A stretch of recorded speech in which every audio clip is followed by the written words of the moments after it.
તો આપ સર્વેનું હાર્દિક સ્વાગત છે આપણી યુટ્યુબ ચેનલ ગુરુ જ્ઞાન શાળાની અંદર। તો બાળ મિત્રો, આજના આ વિડીયોની અંદર જે તમારી વાર્ષિક પરીક્ષા 2025 છે, દ્વિતીય વાર્ષિક પરીક્ષા, એની અંદર આજે આપણે ધોરણ 4નું વિષય ગણિત ગમ્મતનું એટલે કે આપણા ફેવરેટ ગણિતનું પ્રશ્નપત્રનું ખૂબ જ મોસ્ટ એમપી પ્રશ્નપત્રનું સોલ્યુશન આજે આ વિડીયોની અંદર કરવાના છીએ, જે તમને પરીક્ષાની અંદર 100% ફાયદાકારક રહેશે। માટે કરીને આ વિડીયોને તમારે છેલ્લે સુધી પૂરેપૂરો જોવાનો છે અને ધોરણ 4ના બીજા વિડીયો પણ જોવા માટે ચેનલને અચૂકથી સબસ્ક્રાઈબ કરી લેવાની છે। તો ચલો વિદ્યાર્થી મિત્રો, આપણે વિડીયોમાં આગળ વધીશું। જો એ પ્રશ્ન 1નો અ કે નીચેના દરેક પ્રશ્નના જવાબ માટે આપેલા વિકલ્પોમાંથી સાચો વિકલ્પ શોધી તેનો ક્રમ અક્ષર બોક્સમાં લખવાનો છે। એમાં છે કે એક કાપડના 4 સરખા ભાગનો એક ભાગ એટલે કે કેટલો? એક કાપડના 4 ભાગ એટલે મિત્રો છેદમાં 4 આવશે અને ઉપર જોઈએ એક ભાગ તો ઉપર અંશમાં 1 આવશે। તો ઓપ્શન ક જે છે 1/4 એ આપણો સાચો રહેશે, 1/4 એટલે કે ક। અને મિત્રો ધોરણ 4ના બીજા વિષયના પણ મોસ્ટ આઈએમપી પ્રશ્નપત્રનું સોલ્યુશન આપણે આપણી ચેનલ ઉપર આપેલ છે, જે તમામ વિડીયોની લિંક આ વિડીયોના ડિસ્ક્રિપ્શન બોક્સમાં તમને પ્લેલિસ્ટ આપેલું હશે, ત્યાં તમને વિષય વાઇઝ દરેક વિષયના પ્રશ્નપત્રો જોવા મળી જશે। જો એ બીજો કે નીચેનામાંથી કઈ આકૃતિ 3/4 ભાગ દર્શાવેલ છે? એટલે કે મિત્ર આખું બોક્સ છે એમાં તમને 4 ભાગ પાડીને આપેલા છે, એટલે કે 3/4 એટલે કે 3 ભાગની અંદર કલર પૂરેલો હોવો જોઈએ। તો એવી આકૃતિ મિત્રો ડ છે। નેક્સ્ટ હવે જોઈએ ત્રીજો કે એક લંબચોરસની પહોળાઈ અને લંબાઈ અને પહોળાઈ અનુક્રમે 7 અને 6 સેમી હોય તો તેની સીમાનું માપ કેટલું થાય? સીમાનું માપ એટલે કે પરિમિતિ। અને મિત્રો લંબચોરસની પરિમિતિ શોધવાનું સૂત્ર આપણને ખબર છે, 2 કૌંસમાં લંબાઈ પ્લસ પહોળાઈ। તો તમે કરશો 2 6 + 7 એટલે થશે 13 ને 13 દુ 26 એટલે કે ઓપ્શન એ આપણો સાચો છે, 26 સેમી।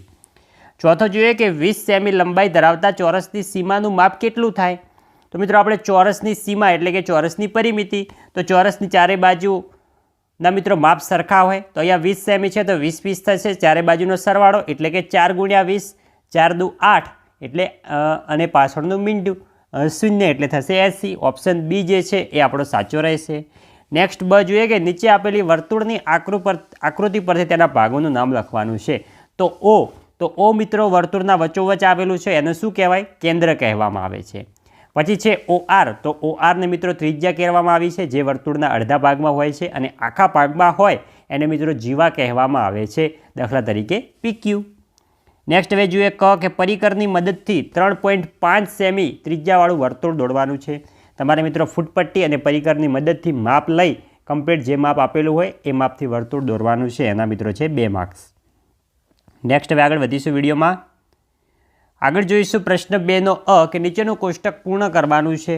તો મિત્રો એક વસ્તુ યાદ રાખવાની છે કે ત્રિજ્યા ગુણ્યા 2 કરીશું એટલે આપણને વ્યાસ મળશે, કારણ કે જે ત્રિજ્યા હોય છે એ વ્યાસ કરતાં જે વ્યાસ હોય છે એ ત્રિજ્યા કરતાં બમણો હોય છે। તો પહેલો છે 5 સેમી ત્રિજ્યા હોય તેનો વ્યાસ, તો 5 × 2 તો થશે 10 સેમી।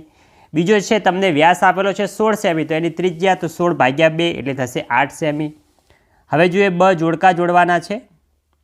એની અંદર પહેલો છે, એની અંદર 4 બોક્સમાંથી 2 બોક્સમાં કલર પૂરેલા છે, તો એ કેટલા બોક્સમાં કલર પૂરેલો કહેવાય? તો અડધા બોક્સમાં, ઓપ્શન ક। બીજો જોઈએ તો એક જ બોક્સમાં, તો આવશે ડ, 1/4 ભાગ। ત્રીજો જોઈએ પૂરેપૂરું બોક્સ છે તો આવશે અ, પૂરા બોક્સમાં। ચોથો જોઈએ તો તમને એક જ ભાગ ખાલી છે, 3 ભાગમાં કલર પૂરેલ છે, તો આવશે ઓપ્શન બી 3/4। નેક્સ્ટ હવે આગળ વધીશું કે નીચેનું કોષ્ટકની વિગત પરથી પ્રશ્નોના જવાબ આપવાના છે। તો 1/2 કિલોગ્રામ બટાટાની કિંમત કેટલી? તો 1/2 ગુણ્યા બટાટાની કિંમત કેટલી છે? 1/2 × 16 કરશો તમને 8 દુ 16 જવાબ મળશે, 2 ઉડી જશે અને જવાબ તમને મળશે 8 રૂપિયા। બીજો જોઈએ કે 3/4 કિલોગ્રામ ડુંગળીની કિંમત કેટલી? તો 3/4 ગુણ્યા 12 કરવાના છે, તો 4 તરી 12, 4 ઉડી જશે અને 3 તરી 9 એટલે કે આપણને 9 રૂપિયા સાચો જવાબ મળશે। ત્રીજો જોઈએ કોની કિંમત વધુ હશે? 1/2 કિલોગ્રામ ટામેટા કે 1/4 કિલોગ્રામ બટાટાની?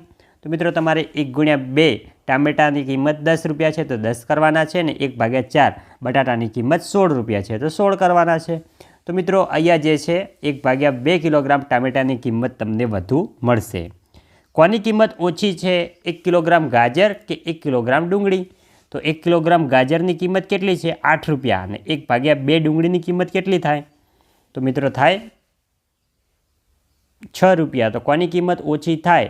તો 1/2 કિલોગ્રામ ડુંગળી. અહીંયા 1 કિલોગ્રામ ગાજર આપેલું છે જે મિત્રો મિસ્ટેક છે અને એની અંદર આવશે 1/3 કિલોગ્રામ ડુંગળી.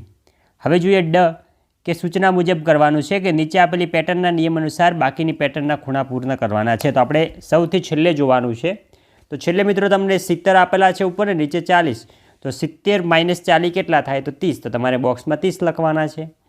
પછી જોઈશું તો તમને 110 ને 50 આપેલા છે. તો 110માંથી 50 બાદ કરીશું તો આપણને કેટલા મળે? તો 60. તો આપણે 60 લખવાના છે. પછી જોઈશું તો આપણે જે 60 ને 70 છે એનો સરવાળો કરવાનો છે. તો થશે 130 ને 50 અને 60નો સરવાળો થશે 110. પછી મિત્રો 110 અને 130નો સરવાળો કરવાનો છે તો થશે 240. એટલે કે 2ની જોડી બનાવી આપણે સરવાળા કરવાના છે નીચેથી. જોઈ શકો છો તમે. નેક્સ્ટ પ્રશ્ન 3નો અ જોઈએ કે નીચે આપેલી પેટર્નમાં ખાલી સ્થાન પૂર્ણ કરો. તો 305 તો એમાં 7નો વધારો થયો, 312 એમાં 9નો વધારો થયો, 321 એમાં 11નો વધારો થયો. તો મિત્રો હવે કેટલા? 321માં આપણે 11નો વધારો કરીશું તો આપણને જવાબ મળશે 332. 332માં આપણે મિત્રો એકી અંકની સંખ્યા વધતી જાય છે. તો 11 પછી કયા આવે એકી અંકમાં? તો આવશે 13. તો એમાં +13નો વધારો કરીશું તો આપણને જવાબ મળશે 345. હવે જોઈએ બીજો કે 50-50નો ઘટાડો થાય છે. 650, 600, 550, 500 ને આવશે 450. પછી છે મિત્રો જે દશકનો સ્થાન છે એ મિત્રો વધે છે.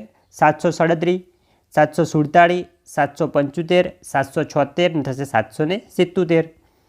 હવે જોઈએ નીચે આપેલા અંકો મૂળાક્ષરોની પેટર્ન આગળ વધારો. તો 100માં A, 200માં B, 300માં C, તો 400માં થશે D ને 500માં થશે E.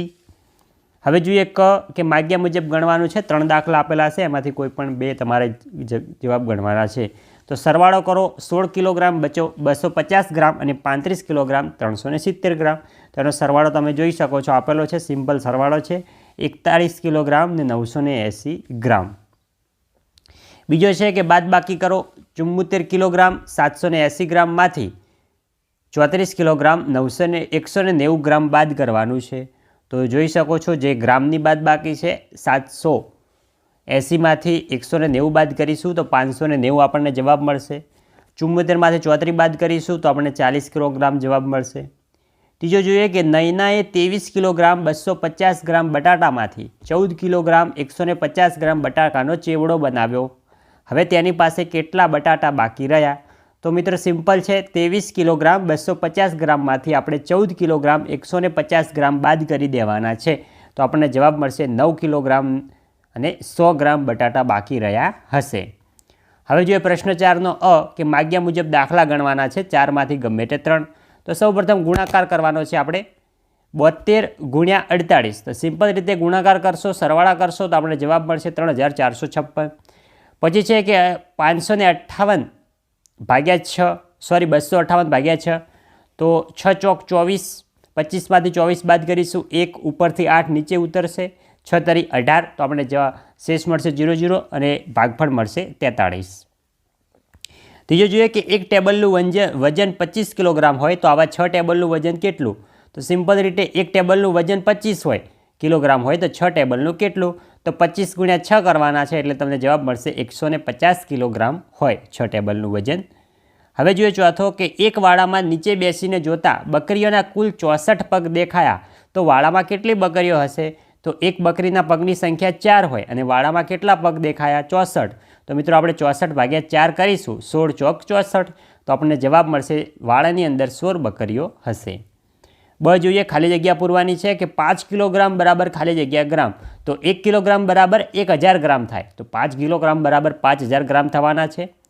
હવે જોઈએ કે 120 ગ્રામ અને 1.2 કિલોગ્રામમાંથી ખાલી જગ્યા હલકું છે તો 120 ગ્રામ છે એ મિત્રો હલકું કહેવાય છે. પ્રશ્ન 5નો અ જોઈએ કે ચાર્ટના આધારે પ્રશ્નનો જવાબ આપો. તો એક શાળામાં 400 વિદ્યાર્થીઓ અલગ અલગ મંડળમાં ભાગ લે છે જેનો વર્તુળ આલેખ નીચે દર્શાવેલો છે. તો આધારે પ્રશ્નના જવાબ આપવાના છે. તો રમતગમતના મંડળમાં ખાલી જગ્યા સભ્યો હશે તો 400ના અડધા છે તો આવશે 200 સભ્યો. બાગ બગીચાના મંડળમાં 100 સભ્યો. પછી છે કે ચિત્રકલાના મંડળના સભ્યો તો 100 સભ્યો. ચોથો કે રમતગમત મંડળ અને બાગ બગીચા મંડળના કુલ વિદ્યાર્થીઓ કેટલા છે? તો મિત્રો રમતગમત પ્લસ બાગ બગીચા એટલે 200 + 100 કરીશું એટલે આપણે જવાબ મળશે 300 વિદ્યાર્થીઓ છે. પછી છે કે ચિત્રકલા મંડળના વિદ્યાર્થીઓ રમતગમતના મંડળ વિદ્યાર્થીઓ કરતાં કેટલા ઓછા છે? તો થશે 200 - 100 એટલે કે થશે 100 વિદ્યાર્થીઓ ઓછા છે. નેક્સ્ટ લાસ્ટ દાખલો છે બ, કે નીચેનો દાખલો ગણવાનો છે. 25 મીટર ચોરસ બગીચાની સીમા માટે 3 હરોળવાળી કાંટાળી વાડ તૈયાર કરવાની છે. તો કેટલો તાર જોઈએ? તો ચોરસ બગીચાની સીમા એટલે કે તેની પરિમિતિ શોધી દઈએ. કારણ કે જે વાડ છે એ ખેતરના ફરતે કરવાની છે એટલે આપણે પરિમિતિ શોધવાની છે. તો પરિમિતિ ચોરસ બગીચાની તો થશે 4 × લંબાઈનું માપ. તો 4 × 25 કરીશું એટલે 25 ચોક 100 એટલે આપણે જવાબ મળશે 100 મીટર. ને 3 હરોળવાળી વાડ કરવાની છે એટલે કે એક લાઇનની જો આપણે એક જ લાઇન કરવાની હોય તો મિત્રો 100 મીટર વાયર જોવે, પણ અહીંયા 3 લાઇન કરવાની છે એટલે 100 × 3 કરીશું એટલે જવાબ મળશે આપણને કે કુલ 300 મીટર તારની જરૂર પડે છે. તો વિદ્યાર્થી મિત્રો આ હતું આપણું ધોરણ 4નું વિષય ગણિત ગમ્મત વિષયનું દ્વિતીય વાર્ષિક પરીક્ષા 2025 માટેનું અતિ મોસ્ટ એમપી મોડેલ પેપરનું સોલ્યુશન. જો તમને વિડીયો સારો લાગ્યો હોય વિડીયોને લાઇક કરીને જજો. ચેનલ ઉપર નવા હોય ચેનલને પણ અચૂકથી સબસ્ક્રાઈબ કરીને જજો. મળીશું આવનાર આવા જ વિડીયો સાથે. ત્યાં સુધી આવજો. જય હિન્દ, જય ભારત.